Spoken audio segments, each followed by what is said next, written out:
United States is in Asia, education is extremely, extremely important. My kids go to local public schools in Singapore, and I will tell you they've had more homework in 2 or 3 years than I had in 12 years in the U.S., and it's much more advanced and demanding their education. In the U.S., I don't have to explain about U.S. education, including tertiary education in the U.S. Our private schools are still the private graduate schools are still the best in the world, correct? You say that, I don't. I'm with Mr. Rogers. My kids go to school in Asia, and they've gotten a far superior education. Even the graduate, I'm talking about private graduate schools like the Ivy League schools, the private universities. America's done a great job of PR about its education, but there was a recent study which showed that 50% of American university graduates cannot read an editorial and tell you what it says. They cannot read a credit card application and tell you what they're applying for. Now, I'm sure they all the ones who go to Columbia. Well, he teaches at Carnegie Mellon now, so. Okay, well, I went to a couple of very fancy universities, not in Asia, but Columbia.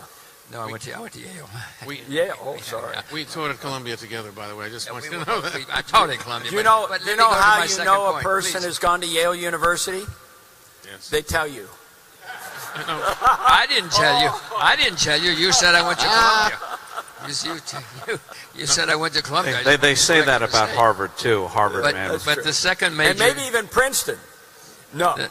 The second have major... to.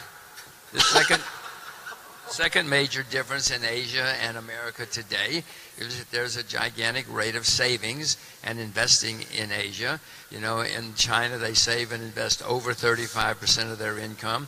In America, our savings rate is 2%.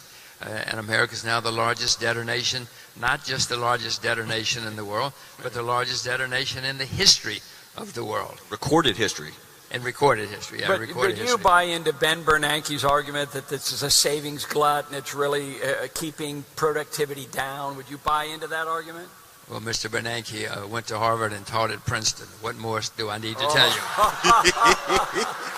Now, Steve Forbes, I noticed you had your hand up. You do an annual conference in Asia. Another one's coming up in September, I believe.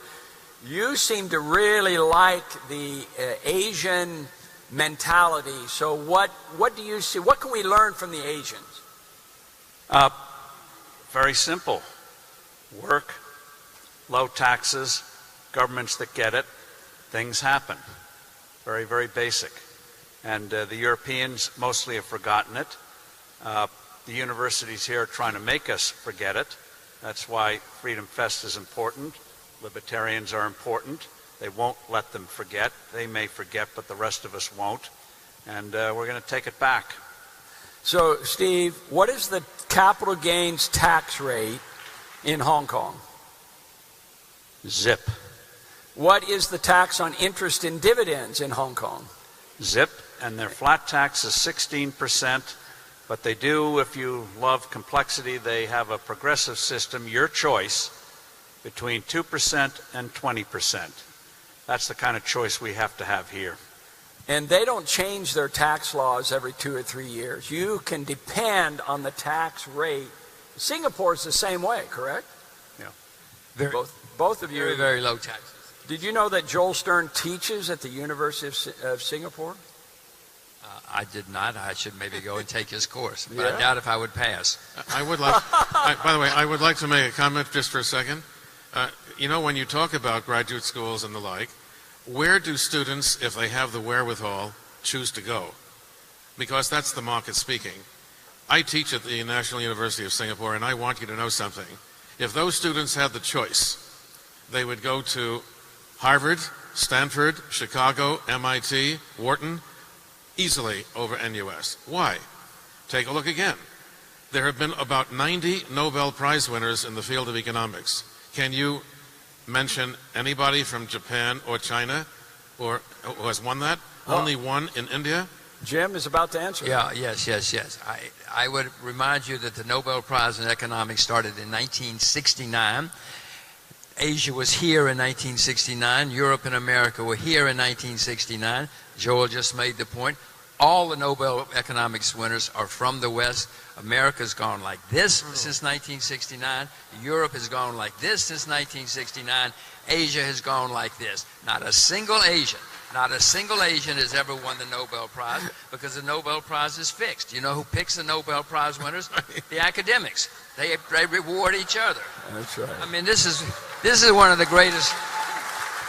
Well put. I just want to repeat to make sure it sinks in. Not a single Asian has won the Nobel Prize in economics since 1969. No. Look at what's happened. In Mr. India. Sen, but he taught in Cambridge. He taught at Cambridge University in England. He was Indian by birth, but he doesn't live in India. All right. For goodness, he's got better sense. One final question in our remaining 2 minutes. We can start with Roberto and go all the way down. When we meet next year at the Global Economic Summit, will America rise up, become great again through tax reform? Are we going to see tax reform? Are we going to see deregulation of health care and Dodd-Frank? Yes or no? Roberto Salinas. Yes, I do think that we will see it. There's a greater likelihood of that through the elements of a closed society. So hopefully we'll be celebrating in July of 2018 making America great again, not just in the United States, in all of the Americas. Well, very optimistic view. Steve Forbes? I think we will finally get a tax cut. As I said yesterday, political hangings do focus the minds of even Washington politicians. And you just do a little bit for this country and people will run with it. Barbara, are we going to catch up with Europe? I hope not. And you must, because, just to quote Merkel in this way, in a positive way, there is no alternative of doing those right things. So you must do it. Good. Keith? I am cautiously optimistic that Washington will realize and get out of its own way and benefit the people it ostensibly serves. Joel Stern. If we get rid of the onerous regulations and we slash the tax rate to our major trading partners level of about 22%, then we have a chance to grow at 4% or more. Everybody should be very worried, because we're going to have a horrible disaster in the next couple of years, not just in the U.S., but worldwide. So get knowledgeable, get worried, and get prepared. Can you believe that we were on the main stage for exactly 30 minutes? We ended, Jim Rogers ended when it went 0-0-0.